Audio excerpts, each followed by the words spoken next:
আসসালামু আলাইকুম সুপ্রিয় দাখিল অষ্টম শ্রেণীর শিক্ষার্থীবৃন্দরা, আশা করি তোমরা সকলে ভালো আছো। তোমরা যে যেখান থেকে দেখছো তোমাদের সকলে স্বাগত।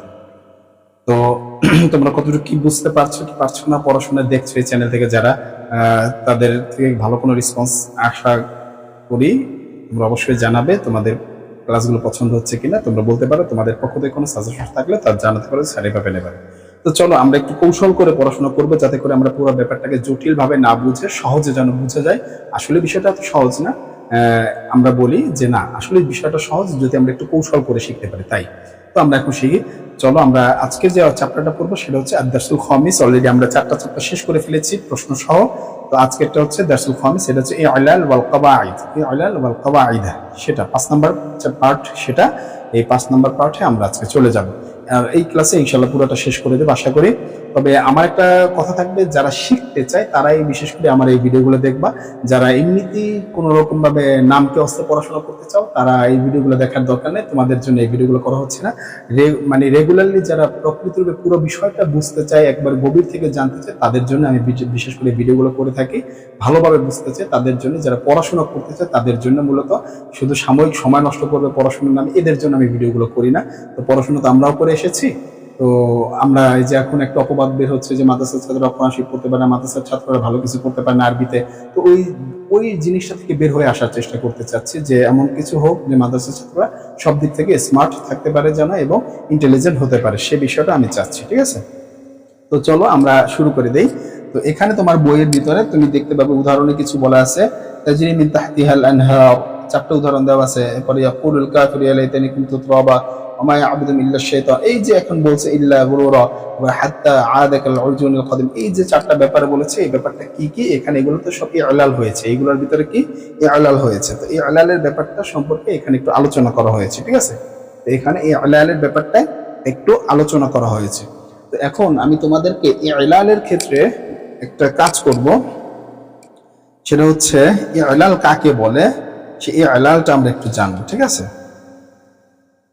ইলালটা কাকে বলে সেই ইলালটা একটু আমরা জানবো। চলো আমরা একটু ইলালটা শিখি। ইলাল কাকে বলে আমরা ইলালটা জেনে তারপরে আমরা কাজ শুরু করব। ইলালের পরিচিতি। আচ্ছা, এখন এখানে যে বিষয়টা আছে তোমার বইতেও সে বিষয়টা অন্যভাবে দেওয়া আছে, অন্য একটা সংজ্ঞা। তো আমি একটা তোমাদেরকে অন্য সহজ একটা সংজ্ঞা দিয়ে বুঝাচ্ছি। আল ইলাল, আল ইলাল, ইলাল, এই চ্যাপ্টারে ইলাল কাকে বলা হয়। ইলাল মানে কি? পরিবর্তন করা। এখানে দেখো তোমার বইতে দেওয়া আছে যে আরবি ভাষা শব্দকে সহজে উচ্চারণের জন্য ইলালের কাজ কি সেটা বলছে, যে আরবি ভাষায় সহজে উচ্চারণের জন্য কখনো কখনো হরকতের পরিবর্তন করতে হয়, কখনো কখনো বর্ণের পরিবর্তন করতে হয়, কখনো কখনো বিলুপ্ত করে পড়তে হয়। হ্যাঁ, এই ধরনের পরিবর্তন, স্থানান্তর নিয়মগুলোকে ইলাল বলে।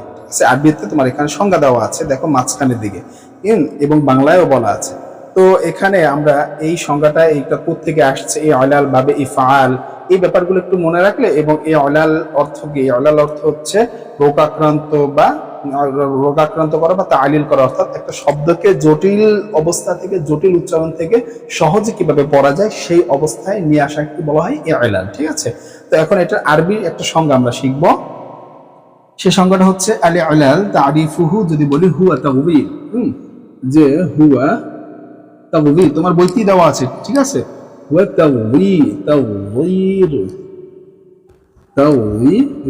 ঠিক আছে, হুয়া তাওয়িরু হারফিন, তোমার বইয়েরটা দিচ্ছি না। ঠিক আছে, হারফিল ইল্লা আমি একটু আলাদা আরো সুন্দর থেকে দিচ্ছি, যেটা তুমি উপরের ক্লাসে গেলেও হয়ে যাবে।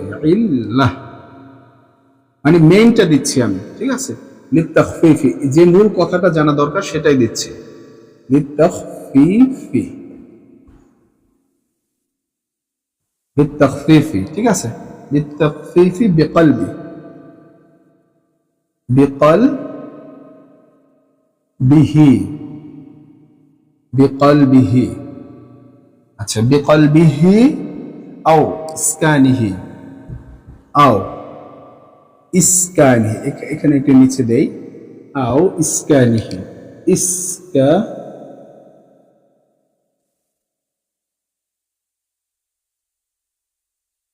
ইসকানিহি,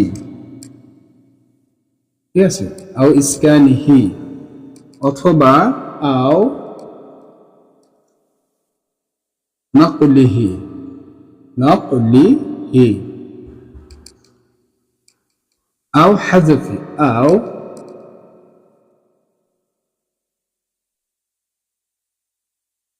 হাযফি ই।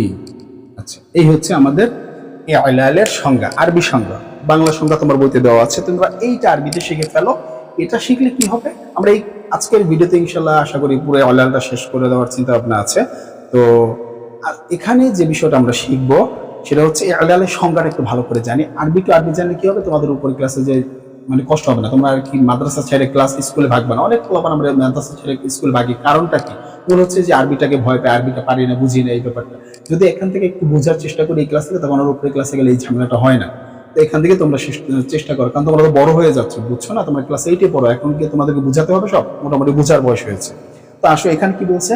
হুয়া তাগয়ির, তার মানে কি? ইলালের পরিচয় দিয়েছে, হুয়া তাগয়ির। ইলাল হলো পরিবর্তন করে। হুয়া তাগয়ির মানে কি? পরিবর্তন করে। হারফে ইল্লা, হারফে ইল্লাতকে হুয়া তাগয়ির কি? তা পরিবর্তন করে। হুয়া মানে তা, তাগয়ির মানে পরিবর্তন করে। হারফে ইল্লা, হারফে ইল্লাতকে পরিবর্তন করে লিতাখফিফি, সহজ করার জন্য। শব্দের মধ্যে যদি হরফে ইল্লাত আসে, সেই হরফে ইল্লাতকে পরিবর্তন করে সহজে উচ্চারণ করার জন্য, পড়ার জন্য, সেটাই বলছে হুয়া তাগয়ির। তা তাগয়ির মানে কি? হুয়া তাগয়ির, তা পরিবর্তন করে। হরফে ইল্লা, হরফে ইল্লাতকে পরিবর্তন করে। হরফে ইল্লাত হচ্ছে আলিফ, ওয়াও, ইয়া, এই তিনটাই তো হরফে ইল্লাত, ঠিক না? আলিফ ওয়া ইয়া হরফে ইল্লাত বলা হয় তিনটাকে, ঠিক না? এই তিনটা যদি কোনো শব্দের মূল অক্ষর হিসাবে আসে, এই তিনটা যদি শব্দের মূল অক্ষর হিসাবে আসে, তাহলে তাকে পরিবর্তন করে। কে পরিবর্তন করে? ইলাল। ইলালের কাজই হচ্ছে তা পরিবর্তন করা হরফে ইল্লাতকে লিতাখফিফ। কেন করে? লিতাখফিফ, সহজ করানোর জন্য, সহজ উচ্চারণ করার জন্য, সহজ করে পড়ার জন্য পরিবর্তন করে। বিকলবিহি, পরিবর্তন মানে তা পরিবর্তন করে। বিকলবিহি, এই যে লিতাখফিফি বিকলবিহি, তা পরিবর্তন করে। আও ইসকানিহি, অথবা সাকিন করে, অথবা নাকলিহি, স্থানান্তর করে, মানে একটার জায়গায় আরেকটাকে নিয়ে আসে, অথবা সাকিন করে ফেলে, অথবা হযফ করে ফেলে। মানে কয়টা কাজ করে? পরিবর্তন করে কি? বিকলবিহি মানে তাকে পরিবর্তন করে, এক, আবার একটা দুই, আবার একটা তিন, আর একটা চার। অর্থাৎ ইলাল চারটা কাজ করে হরফে ইল্লাত গুলোর উপরে। ইলাল কয়টা কাজ করে? চারটা কাজ করে। এই এখানে আমরা দেখতে পাচ্ছি যে সংজ্ঞায় বলা আছে যে ইলাল চার ভাবে হরফে ইল্লাত গুলোকে সরিয়ে দিতে পারে, হরফে ইল্লাত গুলোকে চার ভাবে প্রক্রিয়াকরণ করে সহজে পড়ার উপযুক্ত করে দিতে পারে। সহজে কিভাবে? সহজে পড়তে পারি যেন আমরা, সেই কাজটা করে ইলাল। একটা শব্দে হরফে ইল্লাত আসলে সেটা পড়তে অনেক কষ্টকর হয়, ঠিক আছে? সেই জিনিসটাকে এত জটিল না করে সহজে চারটা পদ্ধতি অবলম্বন করে কোনো একটা শব্দের ক্ষেত্রে ইলাল করা হয়। ক্লিয়ার? এই ব্যাপারগুলো যখন ভালো করে বুঝবা, তখন তুমি পরীক্ষার খাতায় ভালো করে এই ইলাল সম্পর্কে লিখতে পারবা, সংজ্ঞাটাই যদি ভালো করে বুঝো। তাহলে আসো, আমরা এখন এই ইলালের কাজ শুরু করলাম। যে তাহলে আমরা কি বলবো? কোন শব্দে মানে কি ইলাল হয়েছে, কোন শব্দে যদি হরফে ইল্লাত আসে, তাহলে সেই হরফে ইল্লাত যুক্ত শব্দটাকে সহজে পড়ার জন্য, বাংলায় বলো, আরবিতে আমি বলে দিলাম, টেনে দেখো। সহজে পড়ার জন্য তাকে ওই হরফে ইল্লাতকে পরিবর্তন করতে হবে, না হয় সাকিন করতে হবে, না হয়তো একজনের পরিবর্তে আরেকজনকে নিয়ে আসতে হবে, এক হরফে ইল্লাতের পরিবর্তে আরেকজনকে নিয়ে আসতে হবে, নাহলে কি ওই হরফে ইল্লাতকে বিলুপ্তই করে দিতে হবে। এই হচ্ছে তোমার ইলালের কথা। এবার দেখো তোমার বইতে কি কি নিয়ম দেওয়া আছে। চলো আমরা নিয়মটা যদি এখন একটু দেখি, অনেকগুলো নিয়ম আছে। 1 নম্বর নিয়ম এখানে কি কি বলছে, তাহলে ইলাল এর ক্ষেত্রে কয়েকটি বিষয় মনে রাখা অত্যন্ত প্রয়োজন। এখানে তোমার বইতে এই যে চ পর্যন্ত, ক থেকে চ পর্যন্ত জিনিসটা দেওয়া আছে। আমরা এই ক থেকে চ পর্যন্ত এতগুলো বিষয় আমার মাথায় রাখার দরকার নাই, ঠিক আছে? আমরা কি করব? আমরা সেই বিষয়টাকে আরো সহজে, এই এতগুলো তাহলে কয়টা আছে? 1টা 2টা 3টা 4টা 5টা 6টা, এই 6টাকে আমরা মিনিমাইজ করে আমরা 3টা নিয়ে আসবো। 3টা কি কি? দেখো, 1 নম্বরে আমরা বলবো ইলাল করার ক্ষেত্রে 3টা জিনিস। নাম্বার 1, ইলাল করার ক্ষেত্রে 3টা জিনিস খেয়াল রাখবো। 1 নম্বরে কখনো কখনো হরফে ইল্লাতকে বিলুপ্ত করে দিতে হবে। কখনো কখনো কখনো কখনো কখনো কখনো হরফে ইল্লাতকে বিলুপ্ত করতে হবে। বিলুপ্ত, ঠিক আছে? বিলুপ্ত করতে হবে। বিলুপ্ত করা, প্রত্যেকে শব্দের ভেতর থেকে হরফিল্লাতকে বিলুপ্ত করা। নাম্বার 2 তে কি বলা যেতে পারে? নাম্বার 2 তে বলা যাচ্ছে, আমি একটু তোমাদেরকে এক্সট্রা ভাবে দেখাচ্ছি যাতে করে এত জটিল বিষয়টা তোমরা জানি না নিতে পারো, এত বড় বিষয়টা দরকার নেই, মেইন বেসিকটুকু জানলেই যেন তোমাদের পুরো আরবি জগৎটা হাতে চলে আসে, সেটা আমি তোমাকে দেওয়ার চেষ্টা করছি। আবারও কখনো কখনো কি করতে হবে, আবারও কখনো কখনো হরফিল্লাতকে এক হরফিল্লাতের পরিবর্তে এক একটির পরিবর্তে অন্য একটি হরফিল্লাত আনতে হবে, ঠিক আছে? অন্য একটি হরফিল্লাত আনতে হবে, বা একটা হরফিল্লাতের পরিবর্তে অন্য আরেকটি হরফিল্লাত, অথবা এক হরফিল্লাতের পরিবর্তে অন্য হরফিল্লাত আনতে হবে, ঠিক আছে? এক হরফিল্লাত দ্বারা আরেক হরফিল্লাত দ্বারা পরিবর্তন করা, এক হরফিল্লাতকে আরেক হরফিল্লাত দ্বারা পরিবর্তন করা, তাহলে অন্য একটি হরফিল্লাত আনতে হবে। এখানে হরফিল্লাত আনা, না, ঠিক আছে? এখানে হচ্ছে হরফিল্লাত, ঠিক আছে? এখানে হচ্ছে হরফিল্লাত, তাহলে একটি হরফিল্লাতের পরিবর্তে আরেকটা হরফিল্লাত আনা, এই হচ্ছে মূল কথা। নাম্বার 3 হলে এরপরে আমরা পড়াটা বুঝবো একেবারে পানির মতো, সিস্টেমটা জাস্ট তোমাদের উদাহরণের মাধ্যমে বুঝিয়ে দেবো। সিস্টেমটা যে এত বড় লেখা বুঝতে কঠিন, সেটা আমরা প্র্যাকটিক্যালে করে বুঝবো। তো এরপর আরেকটা বিষয় যে কখনো কখনো এই হরফিল্লাতের হরকত দূর করে দেওয়া, কখনো কখনো কি করা, কখনো কখনো এই যে হরফিল্লাতের হরকতকে দূর করা, হরফিল্লাতের হরকতকে বাদ দেওয়া, হরকত হরকত হরকতকে সাকিন করা, সাকিন করা, এ হচ্ছে আমাদের বিষয়। তো এখন এখানে আমি কি বুঝতে চাইলাম, এই যে ব্যাপারটা আমরা একটা টেকনিক করে পড়ার চিন্তা ভাবনা করছি, ঠিক না? কি কি জিনিস লাগবে, আমরা যে ইলাল করতে চাচ্ছি, এই ইলাল করতে গেলে আমাদের বেশ কিছু নিয়ম কানুন জানতে হয়, বইয়ের ভিতরে দেওয়া আছে। তো এটাকে স্যার কিভাবে একটা প্যাকেজ আকারে সুন্দর একটা টেকনিক আকারে আমরা শিখতে পারি, সেই কাজটা করছি। তো এখন সেই কাজটা করার ক্ষেত্রে আগে আমাকে জানতে হবে যে এই ইলাল কিভাবে করতে হয়। তো এই ইলালের আমরা সংজ্ঞা শিখলাম, এই ইলাল কি জিনিস। তো 4টা টপিকের ভিতরে ইলাল করতে হয়। 1 নম্বর বলছি পরিবর্তন করে, সাকিন করে, অথবা একটার পরিবর্তে আরেকটা, অথবা হজফ। দেখো তো আমরা এখানে কি বলছি, যে একটাকে বিলুপ্ত করে হজফের কথা চলে আসছে, অথবা একটার পরিবর্তে আরেকটা না, নকলের কথা বলে আসছে। এরপরে কি এই যে সাকিন করে, এই যে দেখো সাকিনের কথাও চলে আসছে। এখন কি বেকালব মানে পরিবর্তন করে, কিভাবে পরিবর্তন করব সেটা এখন আমরা চলো, মানে এক হরফিল্লাত মানে এই যে দুইটার ভিতরেই চলে আসছে। এখন সহি হরফও পরিবর্তন করতে পারি, সেটা আমরা একটু উপরে ক্লাসে গেলে যাব।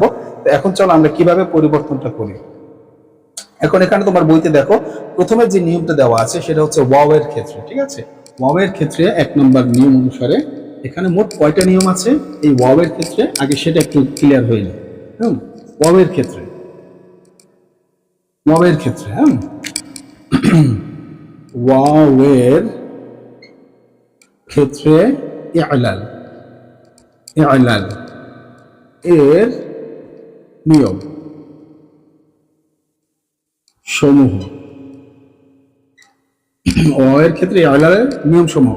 এখন মানে কোন হরফিল্লাত, এটার কথার মানে কি, ওয়াও এর ক্ষেত্রে ইলালের নিয়ম মানে কি, যদি কোনো একটা শব্দের মূল অক্ষর, ওয়াও হয়, কোনো একটা শব্দের এসএম বা ফেল যেটাই হোক, এসএম বা ফেল, আর এই দুইটার ভিতরেই এই ইলালটা ঘটে, হরফের ভিতরে ইলাল ঘটে না, এই কথাটা কিন্তু খেয়াল রাখতে হবে। হরফের ভিতরে ইলাল ঘটে না, কোথায় ঘটে? ফেল আর ইসম এর ভিতরে, ফেল আর ইসম এর ভিতরে এই ইলালটা ঘটে। তাহলে এই সেই জিনিসটা যদি আমরা বুঝতে চাই যে ইসম ও ফেলের ভিতরে যে ইলাল ঘটে, এই পরিবর্তনগুলো যে দেখলাম, সেটা তোমরা পিছনে টেনে দেখো যে কি কি, সেটা আমরা বললাম। এখানে তো অলরেডি দেওয়া আছে স্থানান্তর করা অথবা হজফ করে, এই 4টা কথা যে ঘটে থাকে, সেটা কিভাবে ঘটে সেটা আমরা এখন দেখব, নিয়মগুলো কি। তাহলে এখন কোন শব্দের মূল অক্ষরে একটা অক্ষর যদি ওয়াও হয়, সেই ওয়াওটাকে কিভাবে পরিবর্তন করতে হবে, কারণ আমরা ইলালের কাজ কি, হরফে ইল্লাতকে পরিবর্তন করা। ইলালের কাজ হচ্ছে হরফে ইল্লাতকে পরিবর্তন করা, আর হরফে ইল্লাত আলিফ ওয়াও ইয়া, এখান থেকে শুধু যদি ওয়াও আসে, একটা শব্দের মূল অক্ষরে ওয়াও আসে, তাহলে আমরা কিভাবে তাকে পরিবর্তন করব সেটা এখন জানতে চাচ্ছি। তাহলে এরকম নিয়ম আছে কয়টা টোটাল, আমরা যদি দেখি এরকম নিয়ম আছে, ওয়াওকে পরিবর্তনের নিয়ম 6টি। এর নিয়ম 6টি। দেখো তোমার বইতে 6টি দেওয়া আছে, এক নাম্বার নিয়মটা, ঠিক আছে? আমরা এখন উদাহরণ ডিরেক্ট, এখানে আমি কিছু বলবো না, তোমার এই যে বইতে লেখা আছে সেই লেখা লিখবো না, বলবো না। কিভাবে আমরা এটাকে শিখবো? 6টা নিয়ম। স্যার ক্লাস অনেক বড় হয়ে যাবে না, ক্লাস এখন সবচেয়ে ছোট ক্লাসটাই আমরা করবো। জাস্ট আমরা আগে বেসিক বুঝছি। কি বেসিক বুঝলাম আবার একবার মনে করাই দিই। এ অলাল করবো। এ অলালের কাজ কি? সহজ করা। কি সহজ করা? কোনো শব্দে যদি হরফে ইল্লাত আসে, সেই কথাটা বলছি, সেই হরফে ইল্লাতকে দূর করে শব্দের উচ্চারণটাকে সহজ করে নেওয়া, সেটাই আমরা এ অলাল বলেছি, সংজ্ঞা এটা, ঠিক না? আচ্ছা, এখন সেটা করার ক্ষেত্রে আমরা 4টা ওয়ে দেখলাম, হয়তো সাকিন করে, নয়তো একটা দ্বারা আরেকটাকে পরিবর্তন করে, হ্যাঁ, অথবা একটা দ্বারা আরেকটা পরিবর্তন কি এক হরফে ইল্লাতের পরিবর্তে আরেক হরফে ইল্লাত নিয়ে আসা, অথবা সেটাকে বিলুপ্ত করে দেওয়া, সেই হরফে ইল্লাতটাকে শব্দের মধ্য থেকে বিলুপ্ত করে দেওয়া। এই কয়েকটা নিয়ম আমরা জানি। তো এখন আমরা সেটা করবো। 1 নাম্বার নিয়ম যদি আমরা আসি, নাম্বার 1, নাম্বার 1 এর যেটা বলা হয়েছে দেখো, সেটা হচ্ছে আমরা উদাহরণটা লিখি, ঠিক আছে? উদাহরণটা লিখি যে ইয়াঈদু, ইয়াঈদুর মধ্যে আমরা নাম্বার নিয়মটা শিখবো, ইয়াঈদু। আচ্ছা, এই ইয়াঈদু মূলত কি ছিল? এটা ছিল ইয়াউঈদু, ইয়াউঈদু। আচ্ছা, এই হচ্ছে মূল কথা। এবার আসো, স্যার 1 নাম্বার নিয়মে কি বোঝাতে চেয়েছেন এখানে? একটু খেয়াল করো। আমরা বলেছিলাম শব্দের মূল অক্ষর যদি হরফে ইল্লাত হয়। আচ্ছা স্যার, এখানে 3 নাম্বারের কথা বলছে সাকিন করা, এখানে সাকিন আছে, তাই বলে দেখো তো তুমি উচ্চারণ করতে, একটা কি বলেছে? লিতাখফিফ, সহজ উচ্চারণ করার জন্য। ইলালের কাজ হচ্ছে সহজ শব্দের উচ্চারণ। ইয়াউঈদু সহজ উচ্চারণ হয় না ইয়াঈদু সহজ উচ্চারণ হয়? কোনটা সহজ? ইয়াঈদু না ইয়াউঈদু? ইয়াউ এরকম বলে তারপর কোনটা? ইয়াঈদু অবশ্যই। ইয়াঈদু তাঈদু আঈদু। আর আউঈদু তাউঈদু এরকম বলতে গেলে ঝামেলা। তাহলে ইয়াউঈদু, এইখানের এই হরফে ইল্লাতকে সাকিন করা আছে, ভালো কথা। সাকিনটা এখানে মানায়? সাকিনটা গ্রহণযোগ্য না। আচ্ছা, পরিবর্তন করা যায়? শুরুতে আলিফ আসে ইয়াঈদু, অর্থাৎ আমরা এভাবে যদি বলি, জবর আছে ইয়াঈদু, এরকম হয় না। এরপরও এই যে আলিফটাই ঝামেলা করতেছে, সুন্দর শোনাচ্ছে না। তাহলে কি করা যায়? হজফ করা যায়। হ্যাঁ, হজফ করলে যেটা হবে সেটা হচ্ছে এই যে এটা ইয়াঈদু, এটাকে বিলুপ্ত করে দেওয়া যায়। স্যার, এটাকে যখন আমরা তালিল করলাম, যখন আমরা এটাকে তাহকিক করব, তখন কিভাবে বুঝবো?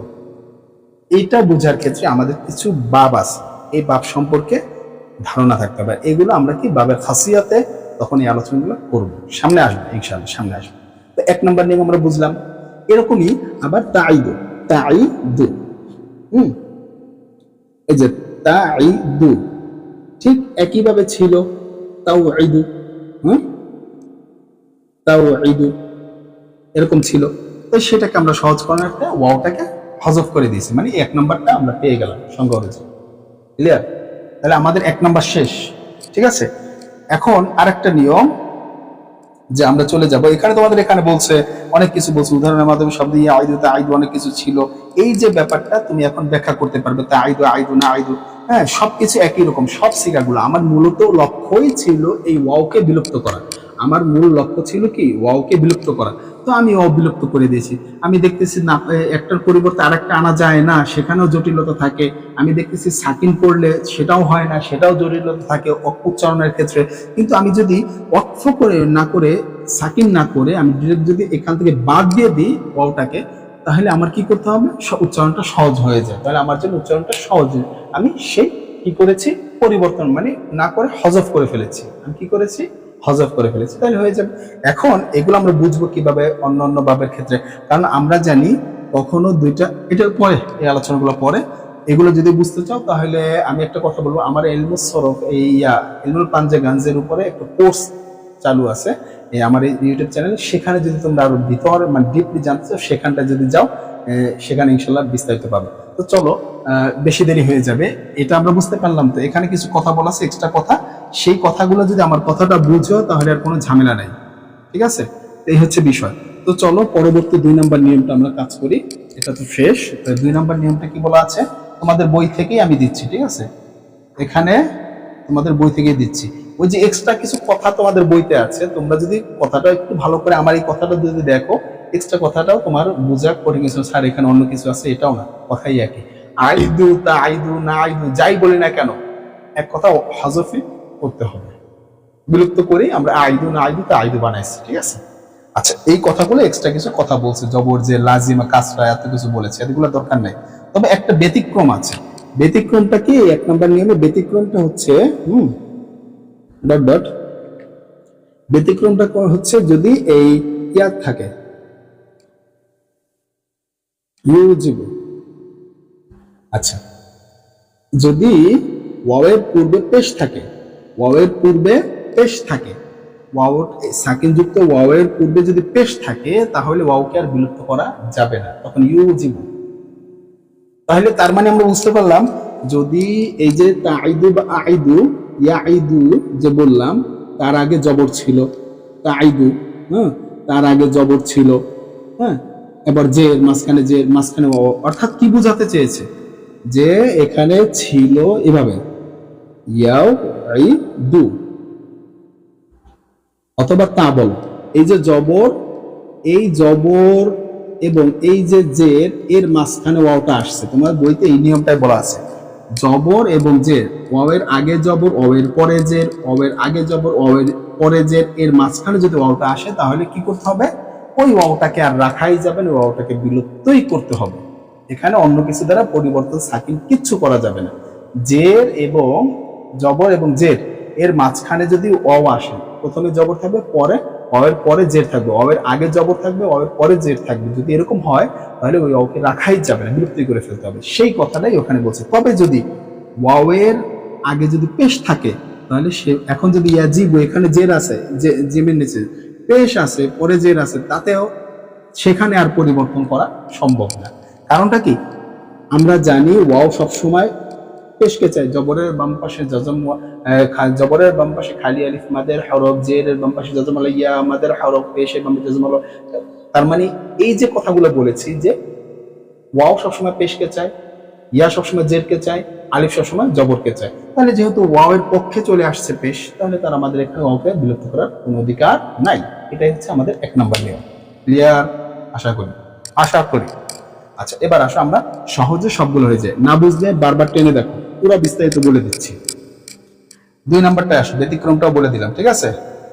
এবার 2 নাম্বার নিয়ম যে এবার আসি মাজদার, মাজদার থেকে যে ব্যাপারটা হবে সেটা হচ্ছে আমরা ঈদাতুল, এটা হচ্ছে 2 নাম্বার, ঈদাতুল বা কি জিনাতুন, জিনাতুন। আচ্ছা এই যে দুইটা ঈদাতুন বা জিনাতুন, এই দুটো হচ্ছে মাজদার হয়েছে। এই মাজদার দুইটা, এটা হচ্ছে কিসের মাজদার? ঈদাতুন আর জিনাতুন। চলো আমরা একটু ঘুরে আসি। হ্যাঁ এই দুইটা মাজদার মূলত ছিল, এই দুইটা মাজদার, এই দুইটা মূলত ছিল কি ওয়াদাতুন, ঠিক আছে। এটা ছিল কি ওয়াদাত, ওয়াদুন, কি ছিল? ওয়াদুন, এটা ছিল এভাবে ওয়াদুন, আর এটা ছিল ওয়াজনুন, ওয়াজনুন, ঠিক আছে। এই দুইটা ছিল এরকম, এই দুইটা ছিল, এই শুরুতে একটা হরফিল্লাত ছিল, শুরুতে একটা হরফিল্লাত ছিল, এখান থেকে রূপান্তরিত হয়ে জিনাতুন, এখান থেকে রূপান্তরিত হয়ে মানে ঈদাতুন হয়েছে। তার মানে কি বোঝা গেল? যদি মাজদারের মধ্যেও হরফে ইল্লাত থাকে, সেই মাজদারের হরফে ইল্লাতকেও বিলুপ্ত করে দিতে হবে, মাজদারের হরফে ইল্লাতকেও বিলুপ্ত করতে হবে। এইখান থেকে ঈদাতুন থেকে আমরা বলছি কি ইয়াঈদু, ইয়াঈদু, এই যে, বা এই ওয়াজানা থেকে আমরা বা তাঈদু, ঠিক আছে, তাঈদু বা আঈদু, ঠিক আছে, না ঈদু, এভাবে করে আমরা বলছি। এই ঈদাতুন থেকে ওয়াও বিলুপ্ত হয়েছে, এটা ছিল মাজদার, সেই মাজদারের মূলটা কি ছিল? ওয়াদুন, ওয়াদুন থেকে ঈদাতুন হয়েছে মাজদারটা, ওয়াদুন ছিল মূল, সেখান থেকে আমরা মাজদারে কনভার্ট করছি ঈদাতুন। ওয়াজনুন ছিল মূল, সেখান থেকে মাজদারে কনভার্ট করছি জিনাতুন, সেখান থেকে আবার কি ইয়াজিনু, ইয়াজিনু, এই যে তাজিনু, তাজিনু, এই যে হচ্ছে আমাদের মাজদার থেকে ফেলে আসছে। মাজদারটা কিরকম কনভার্ট করে নিতে হবে? এরকম থাকবে, সেখান থেকে এরকম আসতে হবে। ওয়াদুন থাকবে, সেখানে ঈদাতুন আসতে হবে, এরপর ওয়াজনুন থাকবে, সেখানে জিনাতুন, এরকম বহু মাজদার আসবে। তো সেগুলোকে আমাদের কনভার্ট করে নিয়ে তারপরে সেখান থেকে আমাদের ফেল বানাতে হবে। ক্লিয়ার? 2 নম্বর নিয়ম শেষ। চলো, তার মানে মাজদারের মধ্যেও কি হবে? মাজদারের মধ্যেও তালিল হবে। 3 নম্বর নিয়ম। আচ্ছা, 3 নম্বর নিয়মে যেটা বলা আছে সেটা হচ্ছে যে আমরা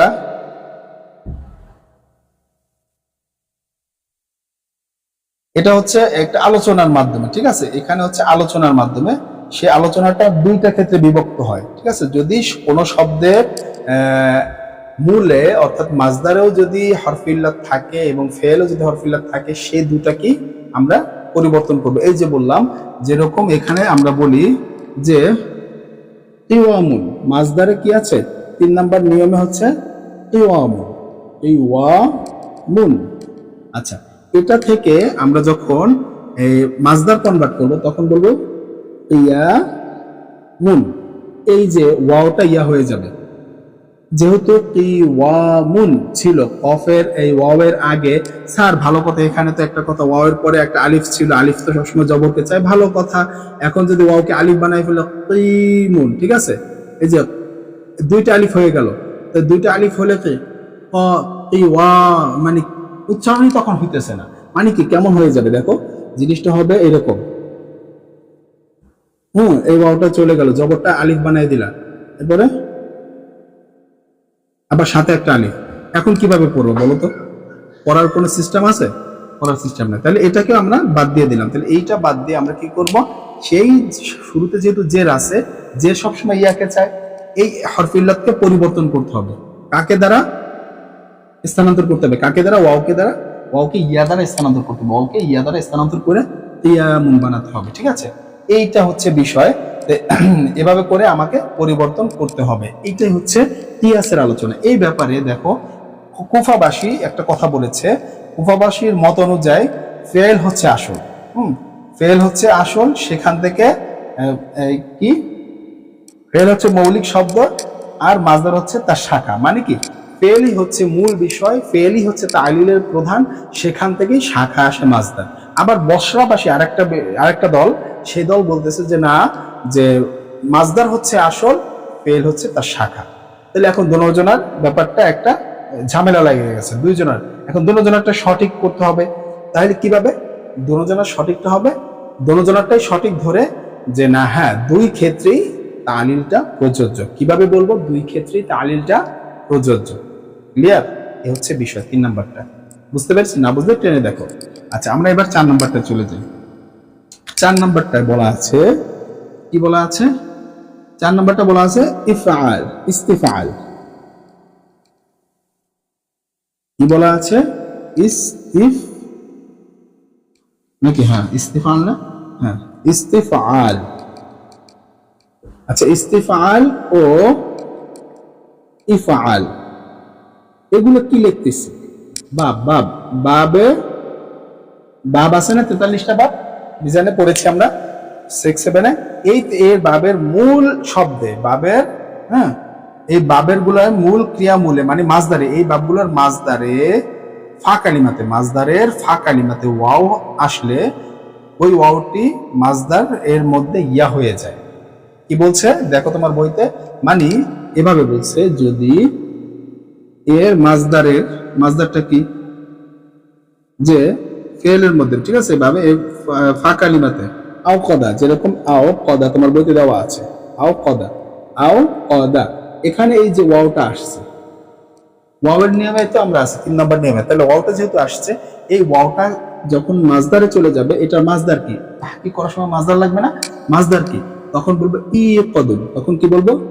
ই কদুন। ওয়াওটা তখন কি হয়ে যাবে? ইয়া হয়ে যাবে। মাজদারের ক্ষেত্রে ওয়াওটা ইয়া হয়ে যাবে। ক্লিয়ার? কি বলা হয়েছে?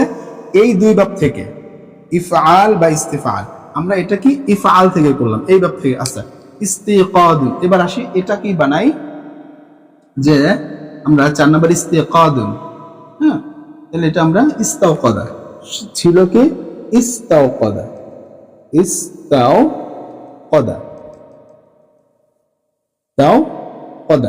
এটাকে যখন আমি মাজদার বানাবো, এই ফিআলটাকে মাজদার বানাবো ইস্তিকাদুন, ঠিক আছে, ইস্তিকাদুন,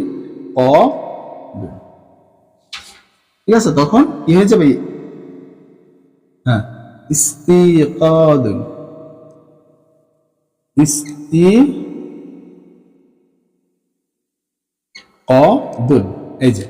এই যে ইয়াটা হয়ে গেল, এই যে ইয়াটা হয়ে গেল, ওয়াওটা ইয়া হয়ে গেল, এখানের এই যে ওয়াওটা কি হয়ে গেল, ইয়া হয়ে গেল, ঠিক আছে, এখানের ওয়াওটা ইয়া হয়ে গেল।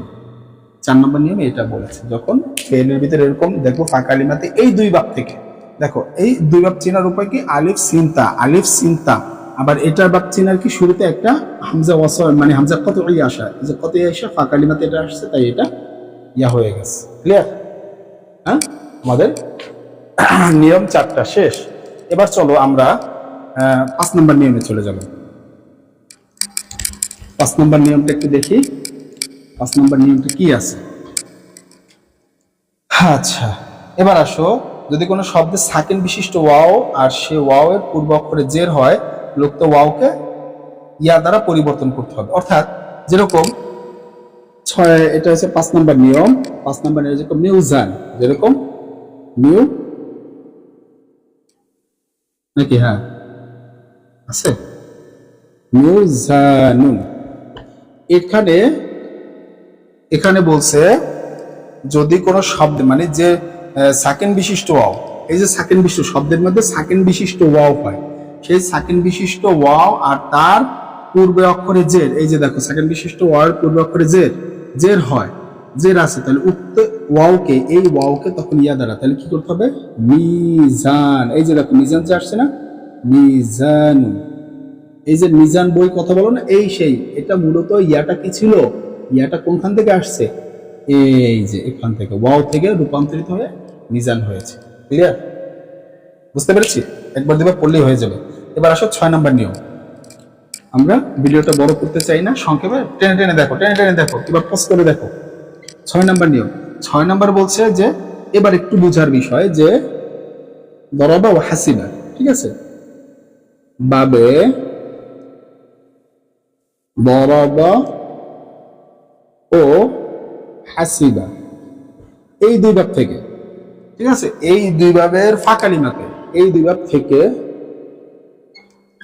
মানে এর ফাঁকালিমাতে ওয়াও আসে, এই যে ওয়াদা ইয়াইদু বললাম না একটু আগে, সেই বিষয়টাই এখন আসবে। এই দুই ভাবের ফাঁকালিমাতে যদি ওয়াও আসে, ফি'লে মুদারির সিগাতে তা বাদ হয়ে যাবে। একটু আগে যে পড়লাম যেরকম ওয়াদা, ওয়াদা, ওয়াদা এভাবে দরবা থেকে, ঠিক আছে, ওয়াদা থেকে ইয়াউইদু, ঠিক আছে, ইয়াউইদু ছিল, ইয়াউইদু, দরবা ইয়াদরিবু, ইয়াদরিবু, ইয়াউইদু, তখন এটাকে ওয়াওটা বাদ হয়ে যাবে বলছে, তাহলে কি হবে, ইয়াইদু, ইয়াইদু, তাইদু, আইদু, নাইদু, এরপর কি বলেছে, ওয়াজাবা, ওয়াজাবা, ঠিক আছে, ওয়াজাবা বাবে দরবা থেকে, ইয়াজিবু, ঠিক আছে, এটা ছিল ইয়াও জি বু, কিন্তু মাজুল হলে আর এটা বাদ হবে না, মাজুল হলে আর এই ওয়াও বাদ হবে না, কিন্তু এখন এখানে বাদ হয়ে কি হয়ে গেছে, এখানে ইয়াজিবু, ইয়াজিবু, ইয়াজিবু, এই যে দেখো ওয়াও এখানে বাদ হয়ে যায়। এই কথাটাই তোমার 6 নম্বর নিয়মে বলেছে। আবার ওয়ামাকা ইয়ামিকু, ঠিক আছে, হাসিবা ইয়াহসিবু, এই যে ওয়ামাকা হচ্ছে হাসিবা, ওয়ামিকা হাসিবার ওজনে এসেছে, ওয়ামিকা তোমার বইতে আছে। আচ্ছা, এটা শেষ, তো এটা শেষ। এবার আসো ওয়াওয়ের রূপান্তর যে 6টা ছিল, তাহলে কি কি শিখলাম ওয়াওয়ের রূপান্তরের 6টা, সেটা আমরা ওই ভিডিও শেষের দিকে এক টানে আলোচনা করে শেষ করে দিব। চলো আমরা এবার ইয়ার নিয়মটা চলে যাই। ইয়ায়ের তালিল, ঠিক আছে, ইয়ায়ের তালিল এর নিয়ম কয়টি, 2টি। ইয়ায়ের তালিলের নিয়ম বা ইলালের নিয়ম 2টি। এখানে বলছে কি বলছে, এক নম্বরে বলা হচ্ছে ফি'লে মুদারির সিগা বলতে ফা কালিমাতে ইয়াই সাকিনের হয়, তাহলে আলামত বিশিষ্ট পেশ বিশিষ্ট হয়। আচ্ছা, এবার আমি উদাহরণের মাধ্যমে বুঝাই। যেরকম কি বলেছে দেখো, ইউই সিরু,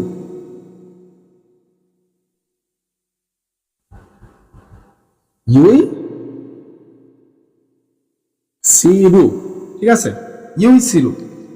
অর্থাৎ কি বলছে যে ফেইলে মুদারিয়ের মধ্যে দেখো ফা কালিমাতে সাকিন যুক্ত ইয়া হয়, কি বলেছে যে ফেইলে মুদারিয়ের মধ্যে যদি ফা কালিমাটা ইয়া হয়, এই যে ইয়াটা যদি ফা কালিমা এবং সাকিন বিশিষ্ট হয়, সাকিন বিশিষ্ট হলে তাহলে ওই আলামতে মুদারিয়ের যে হরকত, আলামতে মুদারি এটা কোনটা, প্রথমটাই তো আলামতে মুদারি, এই আলামতে মুদারিয়ের হরকত অনুযায়ী এই ইয়াকে পরিবর্তন করতে হবে ওয়াও দ্বারা, এই ইয়াকে পরিবর্তন করতে হবে ওয়াও দ্বারা।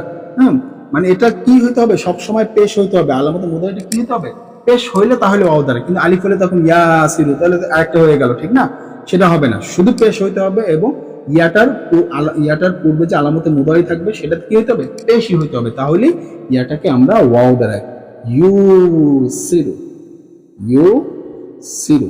এই যে এখন আমি কিন্তু এটাকে ওয়াও দ্বারা পরিবর্তন করলাম, কাকে, ইয়াকে। তালিল করার সময় কি বলবো, হ্যাঁ, এটা মূলত ইয়া ছিল, এবং তাহকিক করার সময় কি বলবো, মূলত ওয়াও ছিল, ইয়া ছিল, সেখান থেকে ওয়াও কনভার্ট হয়ে আসছে, এক হরফিল্লাতের পরিবর্তে আরেক হরফিল্লাত আসছে। আমরা ইয়া নিয়মে ছিলাম, অর্থাৎ ইয়াটা ওয়াও হয়ে গেছে, ইয়াটা ওয়াও হয়ে গেছে। আর একটু আগে কি দেখলাম, ওয়াওটা ইয়া হচ্ছে, বিভিন্ন রকম জিনিস হচ্ছে, ঠিক না, আমরা শেষে আলোচনা করছি। আরেকটা নিয়ম শেষ, এটা শেষ করলে আমাদের হয়ে যাবে।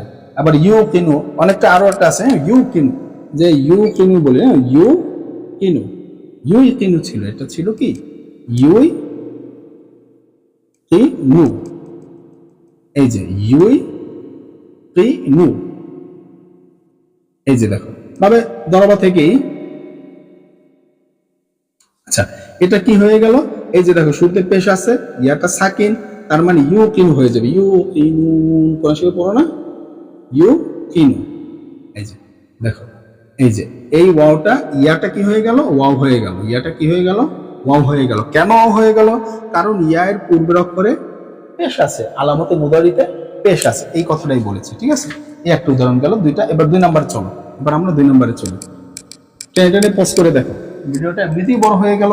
হ্যাঁ, তোমাদের পুরো চ্যাপ্টার শেষ করার ক্ষেত্রে নাম্বার 2 ইয়ার ক্ষেত্রে নাম্বার 2 কি বলছে, বাবে ইফতিআল, কি বলছে যে ইফতিআল, বাবে ইফতিআল, এই বাব থেকে যদি এই বাবের ফা কালিমাতে, এই বাবের বলা আছে কি, এই বাবের ফা কালিমাতে ওয়াও কিংবা ইয়া হয়, ওয়াও কিংবা এই বাবের ফা কালিমা মানে এই বাবের প্রথম অক্ষরটা যদি ওয়াও বা ইয়া হয়, তাহলে সেই ওয়াও বা ইয়াকে তা দ্বারা পরিবর্তন করতে হবে, কি সেই তা দ্বারা পরিবর্তন করে সেই তাকে আবার বাবে ইফতিআলের যে তাটা আছে, এই ইফতিআলের তায়ের মধ্যে ইদগম করতে হবে, মানে সাকিন মানে তাসদীদ দিয়ে ইদগম করতে হবে, সেটা বলা হচ্ছে।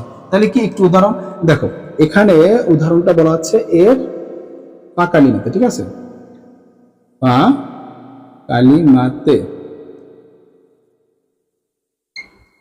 ওয়াও অথবা ইয়া হলে, ইয়া হলে যা করবে, তাহলে কি ই কদা, তাহলে কি বলছে, ইউ তাকিদা, ইউ তাকিদা, ইউ তাকিদা। এই যে দেখো ইউ তাকিদা হবে না, ইউ তাকদা বলা আছে, ইউ তাকদা। এই যে শুরুতে একটা ওয়াও আসছে ফা কালিমাতে এবং পরে আছে বাবে ইফতিআলের তা, পরেরটা কি বাবে ইফতিআলের তা, ফা কালিমার পরে বাবে ইফতিআলের তা। এখন এই ওয়াওটাকে ইয়া দ্বারা পরিবর্তন করতে হবে, কি তা দ্বারা এই ওয়াওটাকে তা বানিয়ে ফেলতে হবে। তাহলে কিভাবে বানাবো, এই যে ইত্তাকদা, ইত্তাকদা, এই যে এই তাই করে বানাইয়ে সেই তাকে এই তায়ের মধ্যে, অর্থাৎ এখানে ব্যাপারটা হবে, আমি একটু ভেঙে লিখি, যে প্রথমে এই একটা তা হলো, পরের বারে তাকদা আছে, তাকদা, ঠিক আছে, এই যে ইত্তাকদা, ইত্তাকদা, এভাবে হবে জিনিসটা মূলত। সেইখান থেকে এই তাটাকে এই তায়ের মধ্যে কি করতে হবে, ইদগম করতে হবে, ইত্তাকদা মানে ইদগম করে এভাবে দুইটা তা একসাথে নিয়ে আসতে। বুঝতে পেরেছি? এই ছিল আজকের ভিডিওর মূল কথা এবং আমাদের এই চ্যাপ্টারটা শেষ। আশা করি তোমরা বুঝতে পেরেছো, ভিডিওটা অনেক বড় হয়ে গিয়েছে, তো আশা করি তোমরা যদি এক চ্যাপ্টার ভালো করে দেখো, ভালো করে মনোযোগ দিয়ে পড়ো, তাহলে এই চ্যাপ্টারটা বুঝতে পারবে আর তোমাদের তালিলে কোনোদিন আটকাবে না। তো চলো আমরা এখন সার কথায় চলে যাই, আমরা মূলত কি শিখলাম। আমরা এই যে এতক্ষণ